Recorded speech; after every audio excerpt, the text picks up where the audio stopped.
사회 이번 시간에는 동학 농민운동에 대해서 알아보겠습니다. 동학은 서학에 맞선 우리 종교죠. 서학은 평등을 주장했고 제사를 거부했어요. 이런 이유로 정부의 탄압을 많이 받았습니다. 최재우란 사람이 우리에게 좀 더 맞는 그런 종교를 만들자 해서 동학을 만들었죠. 동학의 그런 주요 사상을 두 가지 있었는데 기억납니까? 그 두 가지는 인내천 사상과 후천개벽이었죠. 인내천은 사람이 곧 하늘이다. 그래서 이 사상은 결국은 평등 사상하고 관련이 돼요. 이 부분은 서학하고 같죠. 근데 동학에서는 뭐 제사를 거부하거나 이러진 않았어요. 우리의 전통을 중요하게 여겼으니까. 그리고 지금 백성들이 사는 세상은 너무나 힘들고 고달프지만 나중에 새로운 세상이 열릴 것이다. 이렇게 해서 백성들에게 희망을 주는 종교였습니다. 자, 동학은 이런 사상을 가지고 있었고 사람들이 나중에는 동학을 믿는 사람들이 많아졌어요. 왜냐면 우리하고 좀 더 잘 어울리는 그런 종교라고 생각해서 많은 사람들이 동학을 믿었는데 이 동학도 처음에는 정부에서 이렇게 봐줬어. 근데 나중에는 동학을 믿는 사람들도 탄압했어요. 왜냐면 결국은 동학에서도 주장하는 게 평등이잖아요. 평등. 그러니까 신분제 철폐. 이런 걸 주장했기 때문에 정부의 탄압을 받게 되었습니다. 자, 우리가 동학에 대해서 간단하게 확인해봤고요. 동학 농민운동. 이것의 시작은 고부밀란입니다.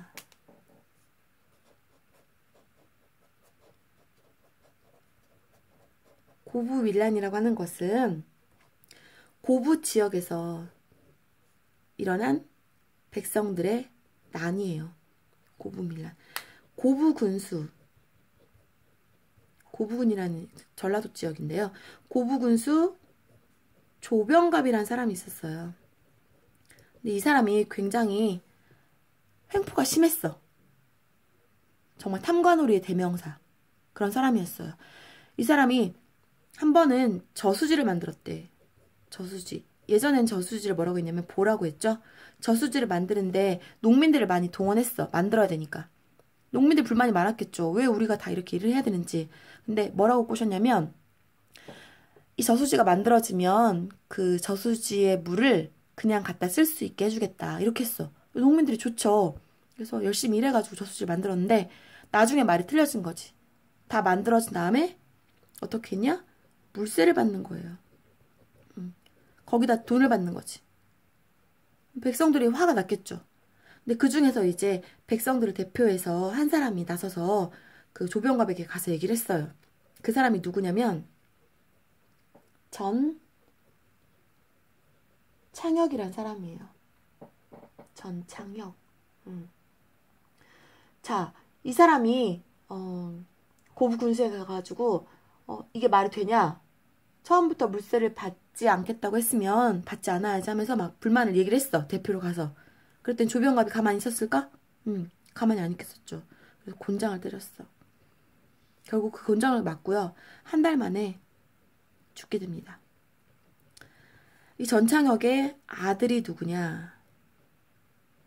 아들이 바로 동학 농민운동을 이끈 바로 전봉준이란 사람이에요. 아들이 여러분들이 이 전봉준에 대해서는 잘 알아둬야 되죠. 이 전봉준은 별명이 녹두장군이에요.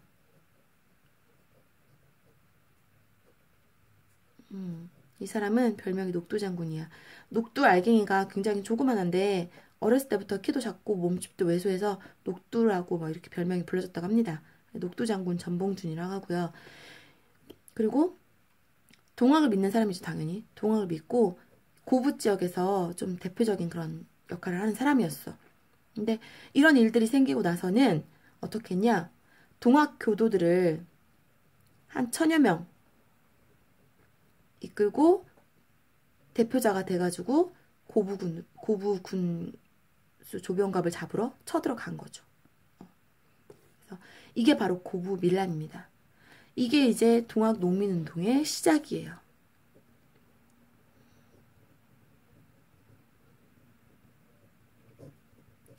이 고부 밀란부터가 동학 농민운동이라고 합니다. 자, 이렇게 해서 동학 농민운동이 시작됐습니다. 조병갑은 도망쳐요. 전주 지역으로 도망을 치고 막 그러는데, 그 이후에 동학 교도들이 굉장히 잘 이렇게 힘을 합쳐가지고 막 쳐들어가고 해가지고 힘이 거셌어. 그래서 그 이후에 전주성을 점령하게 됩니다.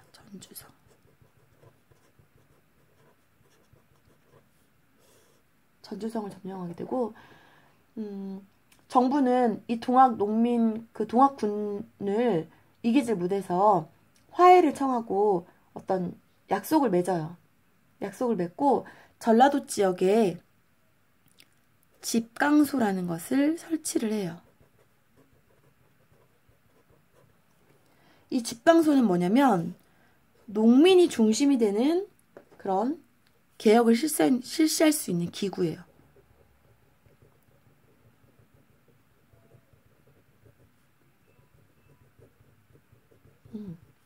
굉장히 파격적인 거죠.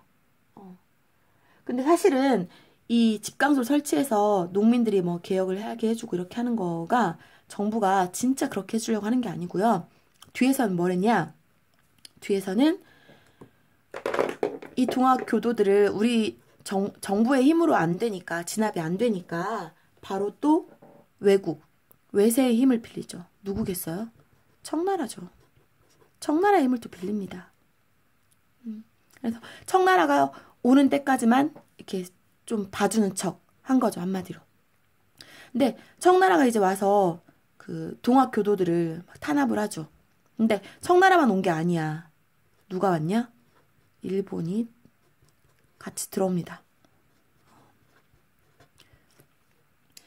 청나라하고 일본 사이에 어떤 조약을 맺은 게 있어요. 텐진 조약이라고 하는 건데, 둘이서 그 조약을 맺으면서 뭐라고 했냐면, 만약에 조선에 청나라가 군대를 보내잖아? 그러면 일본에도 알려야 돼.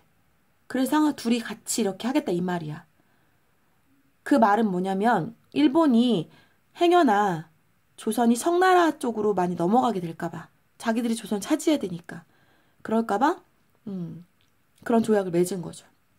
그래서 동학 교도들이 난을 일으켰을 때, 운동을 이렇게 일으켰을 때 청나라와 일본이 함께 와서 개입을 해서 동학군들을 탄압합니다. 참 이거 화나는 일이죠. 우리 백성들을 외세가 쳐들어와가지고 탄압한다는 거. 그러고 나서는 어느 정도 동학교도들이 좀 이렇게 진압이 됐어요. 진압이 됐는데, 그 진압이 되고 난 이후에 청나라와 일본이 싸워요. 조선 땅에서 청일 전쟁을 벌입니다. 왜? 이유는 뭐겠어? 조선을 서로 갖겠다 이거지. 서로 갖겠다 이거야. 청일 전쟁을 벌여요. 근데 이때 약간 이제 진압이 됐던 그 동학 교도들이 청일 전쟁이 일어나고 나서 누가 이깁니까? 일본이 이기죠. 일본이 이겼는데, 그러고 나서 그 일본을 몰아내기 위해서 다시 한번 그 동학군들이 모여요. 누구에 맞서서 싸워? 그래, 일본군에 맞서 싸우는 거야. 맨 처음에 동학 농민운동을 일으켰을 때는 뭐였냐면, 목표가 그거였죠. 부패 관리를 처단하고, 여기다 한번 써볼까요? 동학 농민운동이 처음에는 부패 관리 처단하고 정치를 개혁하자, 뭐 이런 거였죠. 근데 나중에 청일전쟁 이후에 일본이 승리하고 일본군이 계속 조선에 남아있고 이런 상황이 되면서, 그때는 뭐가 됩니까? 동학 농민운동이 뭐가 되냐면 구국운동이 되는 거예요. 구국운동이 뭐냐? 나라를 구하자는 운동이에요. 그러니까 외세를 몰아내자. 그런 운동이 돼버리는 거죠. 굉장히 멋지죠. 그렇게 이 운동이 커져갔다는 것은 굉장히 멋있는 일이죠. 자, 그래서 동학군과 일본군이 우금치라는 지역에서 전투를 벌여요. 우금치에서.